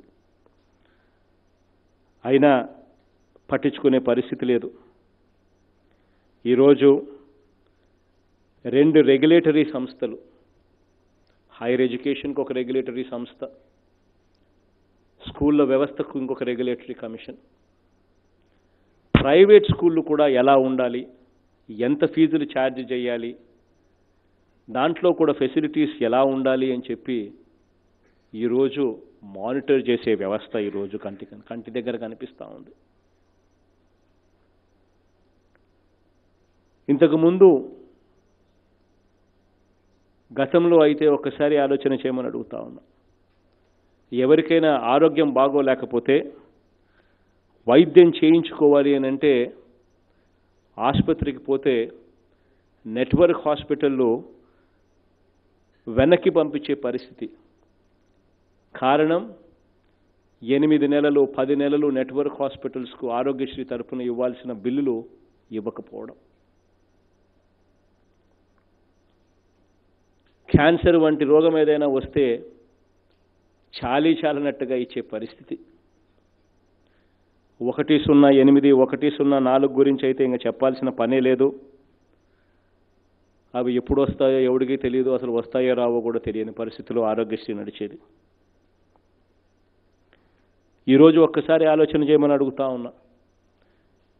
ఈరోజు నెట్వర్క్ హాస్పిటల్స్కు గత ప్రభుత్వం పెట్టిన బకాయిలు 686 కోట్లు తీర్చడమే కాకుండా ఒక్క రూపాయి అంటే ఒక్క రూపాయి కూడా నెట్వర్క్ హాస్పిటల్స్కి ఇవాళ బాకీ లేని పరిస్థితిలో ఇవాళ ప్రభుత్వం నడిపిస్తూ ఉంది ఆరోగ్యశ్రీ పథకాన్ని. ఇవాళ ఆరోగ్యశ్రీలో ఎవరైనా పేషెంట్ బాగోలేకపోతే నెట్వర్క్ హాస్పిటల్కి పోతే చిరునవ్వుతో బొట్టు పెట్టి ఈరోజు పేషెంట్ని తీసుకుంటా ఉన్నారు. ఆరోగ్యశ్రీ సేవలు ఈరోజు పెంచినాం. 1000ని 1200 చేశాం మిగిలిన జిల్లాలలో. వెస్ట్ గోదావరి జిల్లాలో పైలట్ ప్రాజెక్ట్ కింద 2000 దాకా తీసుకుపోయాం. ఈరోజు హైదరాబాద్కు పోయినా, బెంగళూరుకు పోయినా, చెన్నైకి పోయినా సూపర్ స్పెషాలిటీ హాస్పిటళ్లలో దాదాపుగా 132 సూపర్ స్పెషాలిటీ హాస్పిటళ్లలో ఆరోగ్యశ్రీ వైద్యం అందుతూ ఉంది. ఈ జూలై 1వ తారీఖున అంటే రేపు నెల జూలై 1వ తారీఖున ఇదే బెంజ్ సర్కిల్లో జెండా ఊపబోతా ఉన్నాము. 1060 కొత్త వాహనాలు 108, 104 వాహనాలు ఒక్కసారి జెండా ఊపితే బెంజ్ సర్కిల్ రోడ్డు మీద నుంచి 1060 వెహికల్లు కొత్త అంబులెన్సులు 108, 104కు సంబంధించి 1060 వెహికల్ బెంజ్ సర్కిల్ రోడ్డు మీద నుంచి వెళ్ళి జిల్లాలకు చేరుతాయి. ఈరోజు గతంలో ఒక్కసారి థాలసీమియా ఉన్నా, పెరాలసిస్ వచ్చినా, లేకపోతే సికిల్ సెల్ అనేమియా వచ్చినా, హిమోఫీలియా వచ్చినా, చివరికి లెప్రసీ ఉన్న వాళ్ళను కూడా పట్టించుకునే పరిస్థితి కూడా గతంలో లేదు. కిడ్నీ వ్యాధి వస్తే కూడా ఏదో తూతూ మంత్రం. కిడ్నీ ట్రాన్స్ప్లాంటు, హార్ట్ ట్రాన్స్ప్లాంటు, లివర్ ట్రాన్స్ప్లాంటు వాళ్ళ గురించి అసలు పట్టించుకునే పరిస్థితే లేదు. ఈరోజు నెలకు పెన్షన్ 3000 నుంచి 10,000 దాకా ఇస్తూ ఉన్నాం. ఇటువంటి వాళ్లకు నేరుగా వాళ్ళు ఎవరి చుట్టూ తిరగాల్సిన పని లేకుండా నేరుగా వాలంటీర్ వాళ్ళ ఇంటికే వెళ్ళి 1వ తారీఖున వాళ్ళ చేతిలో డబ్బులు పెట్టిపోతూ ఉన్నారు. గతంలో గవర్నమెంట్ హాస్పిటల్కి వెళ్తే మందులు ఉండేటివి కాదు. ఉన్న మందులన్నీ నాసిరకం మందులు. ఆ మందులు తింటే తలనొప్పి కూడా పోదు. అది గవర్నమెంట్ హాస్పిటల్ల పరిస్థితి. గవర్నమెంట్ హాస్పిటల్కి వెళ్తే సెల్ ఫోన్ లైట్లతో ఆపరేషన్లు, ఎలుకలు కొరికి చిన్నపిల్లలు చనిపోతూ ఉన్నారు అన్న ఘటనలు పేపర్లలో, టీవీలలో సర్వసాధారణంగా కనిపించే విషయాలు. ఈరోజు గవర్నమెంట్ హాస్పిటల్కి పోతే 500 రకాల మందులు, గతంలో 230 రకాల మందులే ఉండేటివి. ఈరోజు 500 రకాల మందులు, అన్నీ కూడా WHO స్టాండర్డ్స్, అన్నీ కూడా GMP స్టాండర్డ్స్. WHO GMP స్టాండర్డ్స్తో కూడిన మందులు మాత్రమే ఈరోజు గవర్నమెంట్ హాస్పిటల్లో అమ్మే పరిస్థితిలోకి ఈరోజు వ్యవస్థ తీసుకొచ్చాం. నాడు నేడు అనే కార్యక్రమానికి శ్రీకారం చుడతా ఉన్నాం. హాస్పిటల్ రూపురేఖలు పూర్తిగా కూడా మార్చబోతా ఉన్నాం. 16,000 కోట్ల రూపాయలు ఖర్చు పెడతా ఉన్నాం. ఒక్కసారి ఆలోచన చేయమని అడుగుతా ఉన్నా, గతానికి ఇప్పటికీ మధ్య తేడా చూడమని అడుగుతా ఉన్నా. గతంలో రుణమాఫీ అంటూ మోసం చేసిన పరిస్థితి. 87,612 కోట్ల రూపాయలు మాఫీ అన్నారు. చివరికి రైతులకు ఇవ్వాల్సిన 0 వడ్డీని కూడా ఎగరగొట్టిన పరిస్థితి. ఇచ్చింది ఎంత అని చెప్పి చూస్తే మొత్తం 5 సంవత్సరాల పరిపాలనలో 15,000 కోట్లు కూడా సరిగ్గా ఇవ్వాల. ఈరోజు ఒక్క సంవత్సరం తిరక్క మునిపే అక్షరాల రైతుల ఖాతాల్లోకి 10,200 కోట్ల రూపాయలు రైతుల ఖాతాలోకి దేవుడి దయతో వేయగలిగాం. 0 వడ్డీ పథకాన్ని మళ్ళీ తీసుకొచ్చాం. రేపు జూలై మాసంలో మరో 2,000 కోట్ల రూపాయలు రైతులకు 0 వడ్డీ పథకం కోసం రైతుల తరఫున కట్టబోతా ఉన్నాం.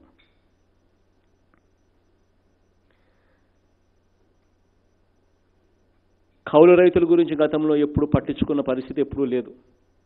ఈరోజు కౌలు రైతుల కోసం ఒక ప్రత్యేక చట్టం, రైతులకు నష్టం జరగకుండా కౌలు రైతులకు మేలు జరిగేలా, కౌలు రైతులకు సైతం రైతు భరోసా సొమ్మును ఇచ్చి చేతిలో పెట్టి కౌలు రైతులను కూడా చూసుకుంటా ఉన్నాం. ఈరోజు గతంలో ఒక్కసారి చూడండి అని అడుగుతా ఉన్నా. గత ప్రభుత్వంలో కల్తీ విత్తనాలు, కల్తీ ఎరువులు, కల్తీ పురుగుల మందులు గత ప్రభుత్వ హయాంలో రైతులు నష్టపోతే దానికి బాధ్యత వహించక అపహాస్యం చేసిన ప్రభుత్వాన్ని కూడా చూసాం.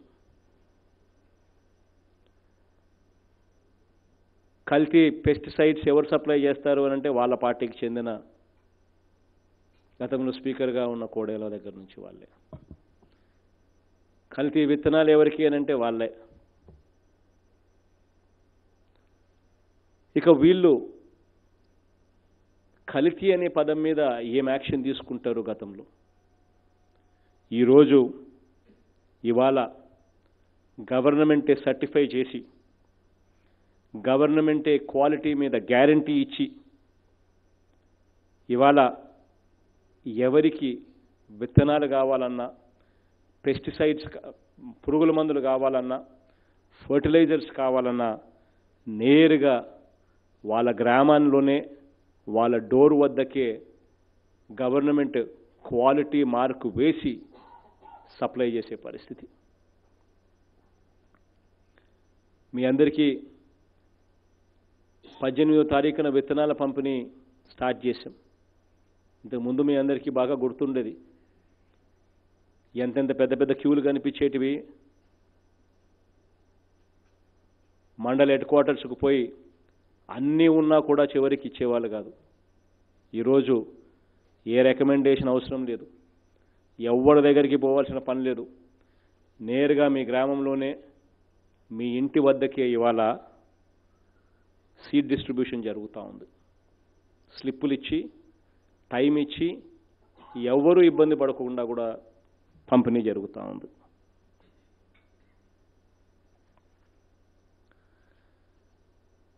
పంటలకు తగిన గిట్టుబాటు ధర లేక రైతు ఇబ్బంది పడితే గ్రాఫిక్స్ చూపించే నాయకులు పట్టించుకున్న పాపాన ఎప్పుడూ పోలేదు. గతంలో తమ పార్టీ నాయకులకే ప్రాసెసింగ్ ఫ్యాక్టరీలు, జ్యూస్ మ్యానుఫ్యాక్చరింగ్ యూనిట్లు కూడా వాళ్ళకే. ఒకరికి గల్లా ఫుడ్స్, ఒకరికి శ్రీని ఫుడ్స్. ఇక వీళ్ళు రైతులకు గిట్టుబాటు ధరలు ఇచ్చే కార్యక్రమంలో వీళ్ళు ఏం పట్టించుకుంటారు? ఆ పరిస్థితి నుంచి ఇవాళ కోవిడ్ వచ్చి రైతులు ఇబ్బందులు పడతా ఉన్నారు అని చెప్పి, ఏ రైతుకు ఇబ్బంది జరగకూడదు అనే ఉద్దేశంతో అక్షరాల ఈ సంవత్సర కాలంలోనే 2200 కోట్ల రూపాయలు ఖర్చు చేసి రైతులు ఇబ్బంది పడకుండా మార్కెట్ ఇంటర్వెన్షన్ చేశాం. గతంలో టమాటోలు రోడ్డు మీద పడేసే పరిస్థితి. ఈరోజు టమాటోలు కొంటా ఉన్నాం, 1400 చిల్లర టన్నులు కొన్నాం. ఉల్లిని కొంటా ఉన్నాం, మొక్కజొన్నను కొంటా ఉన్నాం, జవారు కొంటా ఉన్నాం, అరటి కొంటా ఉన్నాం, స్వీట్ ఆరెంజ్ అంటే చీనికాయలు కూడా కొంటా ఉన్నాం, పప్పాయ కొంటా ఉన్నాం.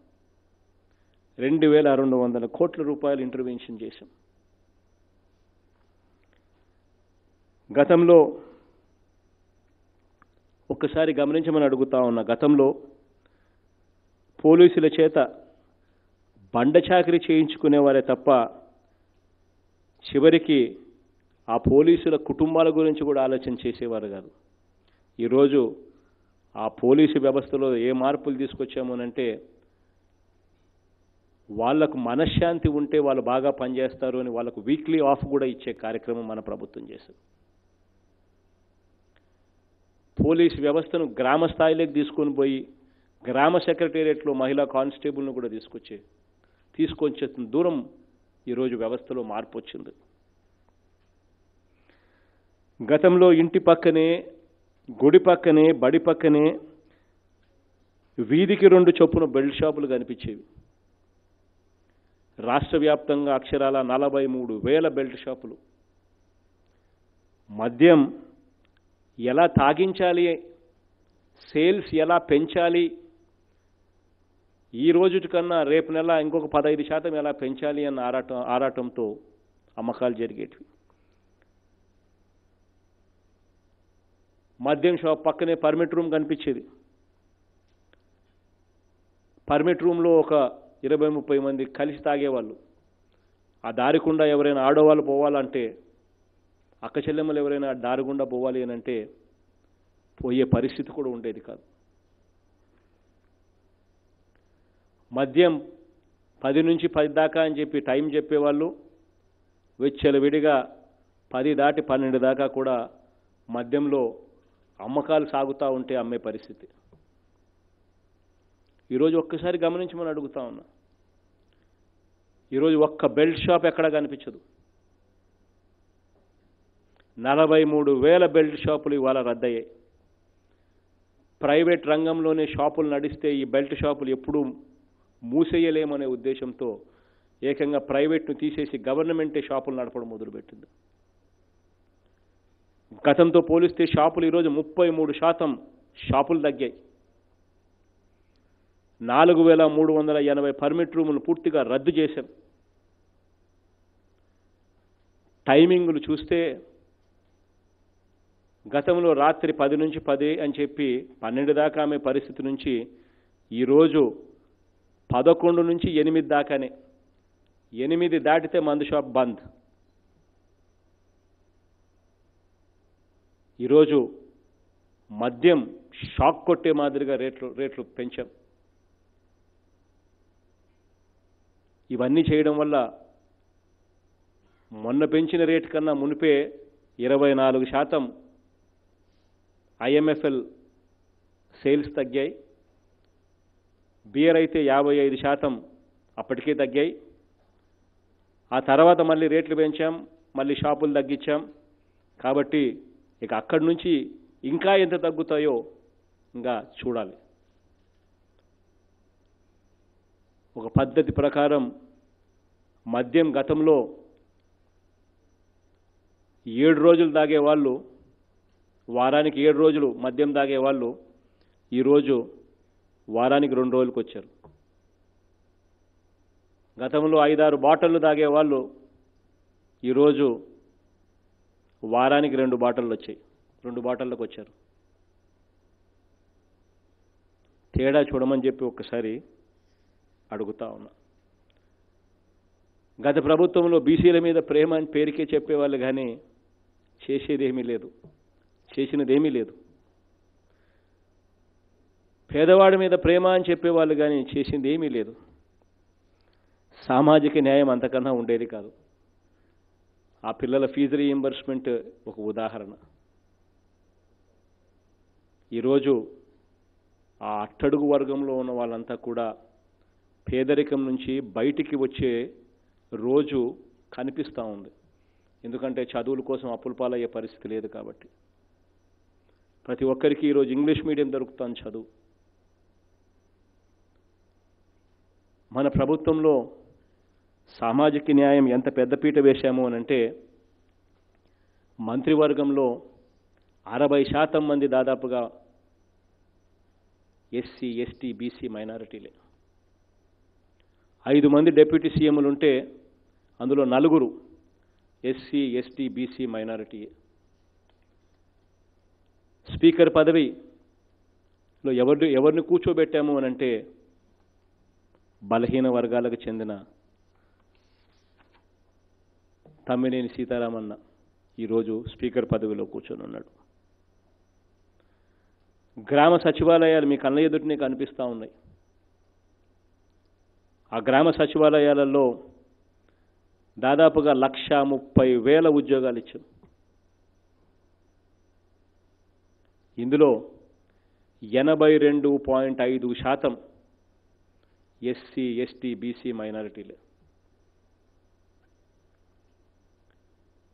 సామాజిక న్యాయం ఇవాళ ఏ స్థాయిలో ఉంది అని అంటే, ఈరోజు నామినేటెడ్ పదవుల్లో, నామినేటెడ్ వర్కుల్లో 50% రిజర్వేషన్లు ఎస్సీ ఎస్టీ బీసీ మైనారిటీలే.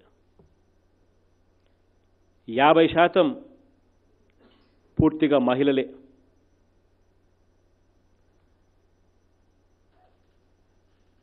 విజయవాడలోనే అంతెందుకు, విజయవాడలోనే ఇక్కడే ఉన్నాం కాబట్టి ఇదే విజయవాడలోనే కనకదుర్గమ్మ గుడి చూసుకోండి. ఏ రోజన్నా ఆ గుడి చైర్మన్ పోస్ట్లో బీసీ ఎప్పుడైనా కనిపించాడా? ఆ కమిటీలో 50% సభ్యులు ఎస్సీ ఎస్టీ బీసీలు ఎప్పుడైనా కనిపించారా? ఇవాళ కనిపిస్తూ ఉన్నారు. ఇదే కృష్ణా జిల్లా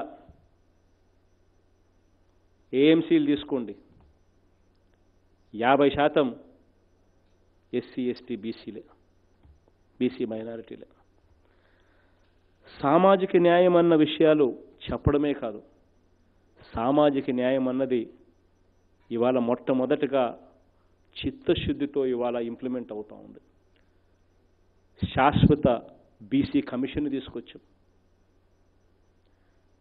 ఎస్సీలకు ఎస్టీలకు 2 సెపరేట్ కమిషన్లు తీసుకొస్తాం, చట్టం చేశాం. ఎస్సీలోనే 3 కార్పొరేషన్లు తీసుకొచ్చాం, మాల, మాదిగ, రెల్లి అని. ఎక్కడ కూడా ఇంతగా పరితపించి వీళ్ళ కోసం ఆరాటపడిన ప్రభుత్వం ఎక్కడా లేదు. గతాన్ని ఇప్పటికీ కాస్త పోల్చి చూడమని చెప్పి అడుగుతా ఉన్నా. గతంలో ఇళ్ల స్థలాలు కావాలి అని అంటే ఒక్క ఇంటి స్థలం కూడా ఇచ్చిన పరిస్థితి లేదు.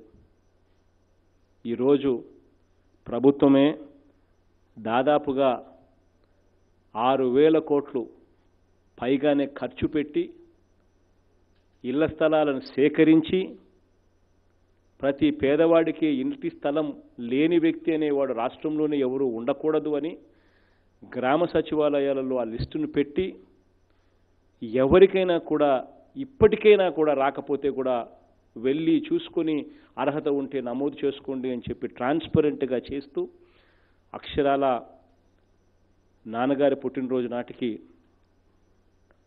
29 లక్షలు అంటున్నారు, 29 లక్షల ఇళ్ల పట్టాలు పంపిణీకి శ్రీకారం చుడతా ఉన్నాం. రాష్ట్ర చరిత్రలో ఎప్పుడు జరగల, దేశ చరిత్రలో కూడా బహుశా జరిగిందో లేదో నాకు డౌటే.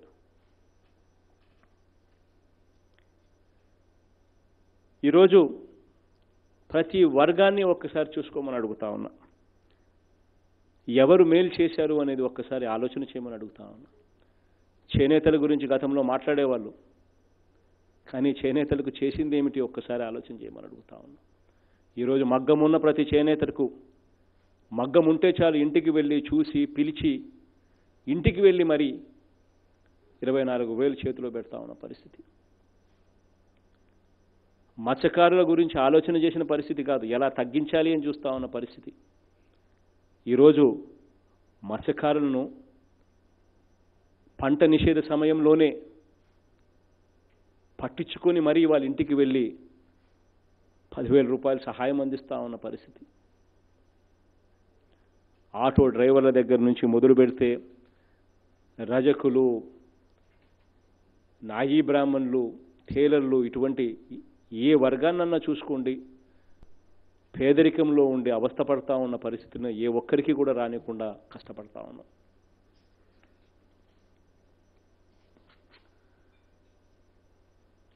గత ప్రభుత్వం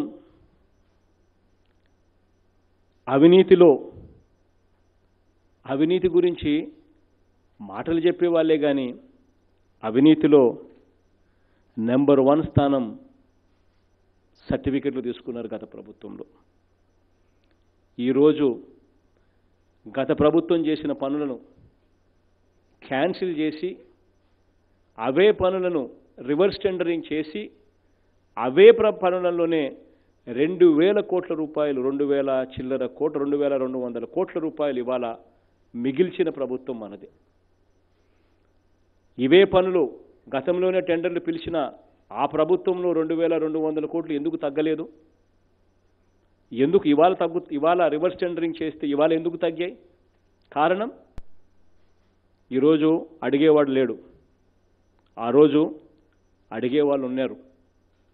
అందుకనే ఆ రోజు 2200 కోట్లు గవర్నమెంట్కి ఎక్కువ, ఈరోజు 2200 కోట్లు తగ్గించి ఈరోజు టెండర్లు రివర్స్ టెండరింగ్ ప్రక్రియ మొట్టమొదటిసారిగా దేశ చరిత్రలో ఎక్కడ జరగని విధంగా ఒక జడ్జి చేత టెండర్లు పడక మునిపే టెండర్ డాక్యుమెంట్స్ వెట్టింగ్ చేసి జ్యుడిషియల్ ప్రివ్యూ కమిషన్ ఏర్పాటు చేయడం, ఆ తర్వాత టెండర్లన్నీ రివర్స్ టెండరింగ్లో ఎవరైనా తక్కువ రేటు కోట్ చేస్తే అంతకన్నా ఇంకా తక్కువ రేటు కోట్ చేసే అవకాశం ఇస్తూ రివర్స్ టెండరింగ్ ద్వారా ఇంకా రేట్లు ఎలా తగ్గించగలుగుతామని ఆలోచన చేస్తా ఉన్న ప్రభుత్వం ఈరోజు కరప్షన్ ఎక్కడైనా చెయ్యాలి అని అంటే ఈరోజు భయపడే పరిస్థితి ఈరోజు రాష్ట్రంలో ఉంది. ఒకసారి తేడాను గమనించమని అడుగుతా ఉన్నా. ఈ ప్రభుత్వం చేసే పనులకు దేవుడి దయతో పాటు మీ అందరి చల్లని దీవెనలు కూడా ఎల్లప్పుడూ ఉండాలి అని చెప్పి మనస్ఫూర్తిగా కూడా కోరుతా ఉన్నా. ఇక ఈరోజు రైతు భరోసా కేంద్రాలకు సంబంధించి ఇప్పుడే కాసేపటి కిందటనే లాంచ్ చేసిన ఈ కార్యక్రమం గురించి 4 మాటలు మాత్రమే చెప్తాను.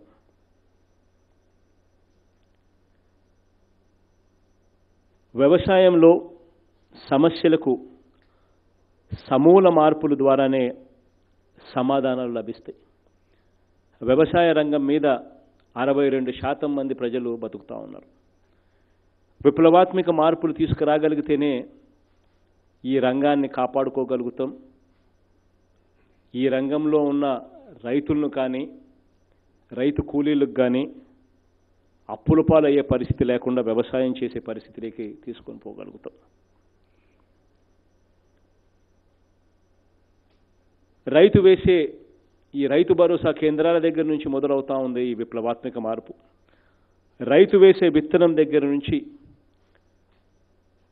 రైతు పండించిన పంట అమ్మకం వరకు ప్రతి దశలోనూ రైతు ఎలాంటి మోసానికి గురి కాకుండా రైతుకు అన్ని విధాల అండదండగా నిలిచేందుకే రైతు భరోసా కేంద్రాలు ఏర్పాటు చేస్తా ఉన్నాం. రైతు భరోసా కేంద్రాల ఏర్పాటు ద్వారా రైతన్న కష్టాల చరిత్రను మారుస్తాము అన్న నమ్మకం నాకు సంపూర్ణంగా ఉంది. గ్రామ స్థాయిలోనే 10,641 వైఎస్ఆర్ రైతు భరోసా కేంద్రాలను ఏర్పాటు చేస్తా ఉన్నాం. వీటిని ఈ రోజున ప్రారంభిస్తున్నాము. ప్రభుత్వమే సర్టిఫై చేసి గ్యారంటీ ఇచ్చిన నాణ్యమైన ఎరువులు, నాణ్యమైన విత్తనాలు, నాణ్యమైన పురుగుల మందులు మాత్రమే ఈ ఆర్బీకేల్లో నేరుగా మీ గడప దాకా వచ్చి మీ ఊర్లోనే ఇవి విక్రయించబడతాయి. ఈ కేంద్రంలోనే వ్యవసాయానికి సంబంధించి ఆర్బీకే కేంద్రాల్లోనే వ్యవసాయానికి సంబంధించి అన్ని అంశాల్లోనూ రైతులకు సలహాలు, సూచనలు అందుతాయి. ఇది ఒక విజ్ఞాన శిక్షణ కేంద్రంగా కూడా పనిచేస్తుంది. సేంద్రియ ప్రకృతి వ్యవసాయ పద్ధతులను కూడా నేర్పించి ప్రోత్సహించే కార్యక్రమం కూడా చేస్తుంది. రైతు పండించిన పంటల్ని కనీస గిట్టుబాటు ధర, రైతు పండించిన పంటలకు కనీస గిట్టుబాటు ధర ఏమిటి అని ముందుగానే రైతు పంట వేయకమునిపే రైతు భరోసా కేంద్రాలలో లిస్టు పెడతారు. ఆ కనీస గిట్టుబాటు ధరల రైతుకు అందని పరిస్థితుల్లో ఆ కనీస గిట్టుబాటు ధరకు నేరుగా ఈ ఆర్బీకేల ద్వారానే కొనుగోలు చేసే కార్యక్రమం కూడా జరుగుతుంది.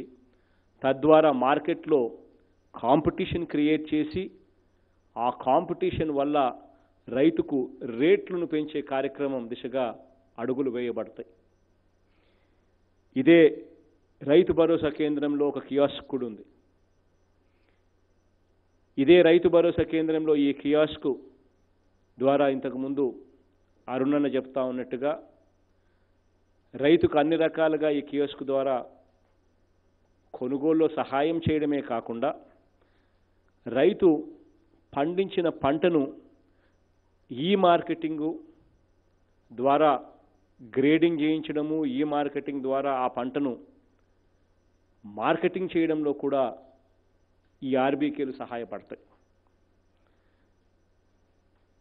ఇదే ఆర్బీకేలో ఒక టీవీ ఉంటుంది. భూసారాన్ని, విత్తనాల నాణ్యతను పరీక్షించే పరికరాలు కూడా ఉంటాయి.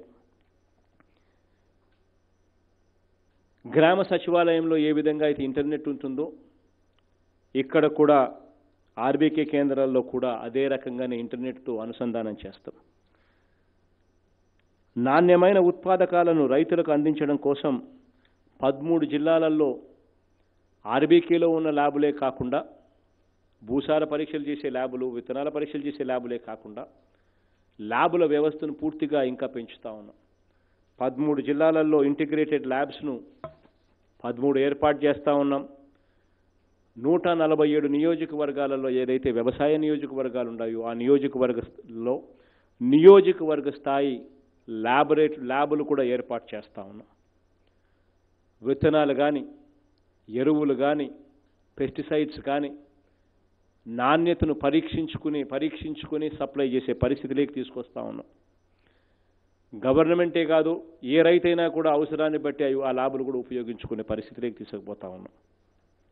ఈ కియోస్క్ ద్వారా రైతులకు తనకు కావలసినవి కొనుక్కోవచ్చు, తన పంటను అమ్ముకునే వీలు కూడా ఉంటుంది. గ్రామాలలో ఉన్న అగ్రికల్చర్, హార్టికల్చర్,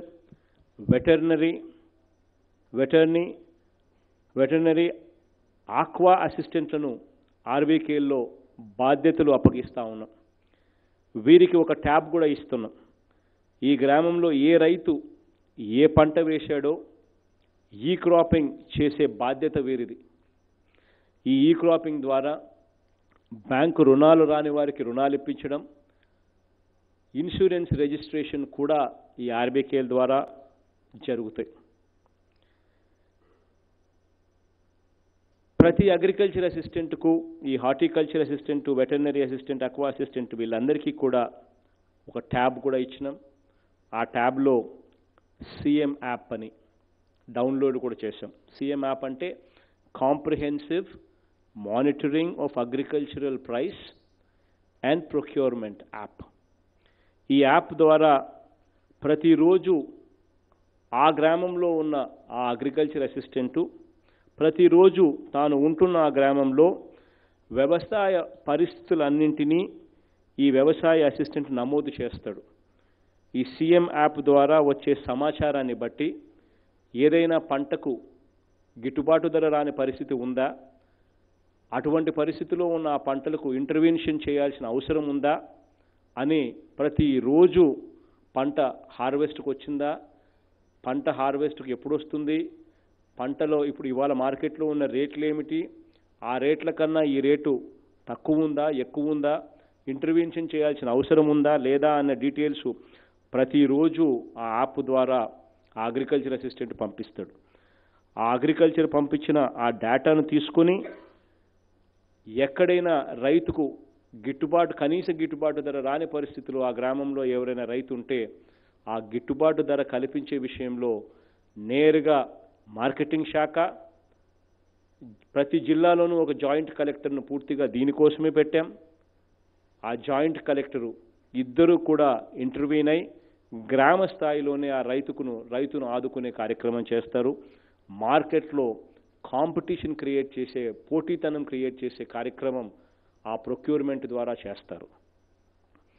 రాబోయే రోజుల్లో నేరుగా మీ గ్రామంలోనే భూసార పరీక్షలు మొదలు విత్తనాలు, ఎరువులు, పురుగుల మందులు, వాతావరణ సూచనలు, ఏ పంట వేయాలన్న సలహాలు, వ్యవసాయ యంత్ర సామగ్రి మొదలు పంట సంరక్షణకు సైతం రైతు భరోసా కేంద్రాలు సహకరిస్తాయి.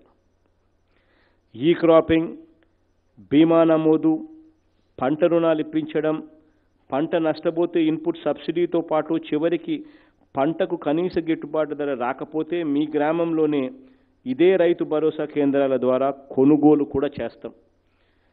సింపుల్గా చెప్పాలి అని అంటే రైతు వేసే విత్తనం దగ్గర నుంచి అమ్మకం వరకు రైతుకు తోడుగా ఈ రైతు భరోసా కేంద్రాలు ఉంటాయి. ఇది concept. Concept is from seed to crop sale దాకా తోడుగా ఉండే వ్యవస్థ ఈ రైతు భరోసా కేంద్రాలు. ఈ వ్యవస్థ ద్వారా రాబోయే రోజుల్లో ఈ సంవత్సరం రైతులకు జరిగిన మంచి కన్నా కూడా ఇంకా ఎక్కువగా మంచి జరుగుతుందని నమ్మి, మంచి జరగాలి అని చెప్పి మనస్ఫూర్తిగా కూడా కోరుకుంటూ, దేవుడి దయతో మీ అందరి చల్లని దీవెనలతో ఈ సంవత్సరం కన్నా ఇంకా మెరుగైన పాలన మీ బిడ్డ రాబోయే సంవత్సరాలలో ఇవ్వగలగాలి అని మనస్ఫూర్తిగా మరొక్కసారి నేను కూడా దేవుణ్ణి ప్రార్థిస్తూ మీ అందరికీ ఈ రోజున ఆల్ ది వెరీ బెస్ట్ తెలియజేస్తూ సెలవు తీసుకుంటా ఉన్నాను. Thank you very much sir. ఈరోజు మీరు ఈ రైతు భరోసా ఇంకా ఎవరైనా ఏదైనా మాట్లాడియాలనుకుంటే మాట్లాడించే కార్యక్రమం ఎవరైనా చేయాలనుకుంటే మాట్లాడండి. Yes sir. సలహా లేదా? ఏవైతే ఈరోజు ఇచ్చిన మెసేజ్ ఈరోజు రాష్ట్ర వ్యాప్తంగా 5 లక్షలకు పైగా రైతులు నేరుగా వినగలిగారు సార్. చాలా థ్యాంక్ యూ సార్. మీ అంచనాల ప్రకారం రాబోయే రోజుల్లో ఈ రైతు భరోసా కేంద్రాలు పనిచేసేటట్టుగా మేమంతా ప్రయత్నిస్తాం సార్. తమరు చెప్పినట్టుగా ఈరోజు 13 జిల్లాల నుంచి కూడా రైతులు, అలాగే గౌరవ ప్రజాప్రతినిధులు, జిల్లా కలెక్టర్స్ కూడా వేచి ఉన్నారు సార్. వాళ్ళు మీతో మాట్లాడతారు సార్. ముందుగా అనంతపూర్ జిల్లా. కడప నుంచి పిలుస్తున్నాం సార్. ఇష్టం. కడప జిల్లా నుంచి పిలుస్తాం సార్. కడప జిల్లా నుంచి కానీ సొంత జిల్లాగా కమలాపురం సార్. కమలాపురం సార్. హరి సొంత జిల్లా నుంచి మొదలు పెడదాం. రైతు భరోసా కేంద్రాలను ప్రారంభించారు ఏపీ సీఎం జగన్. ఇప్పటి వరకు ఆ లైవ్ అప్డేట్స్ చూసాం.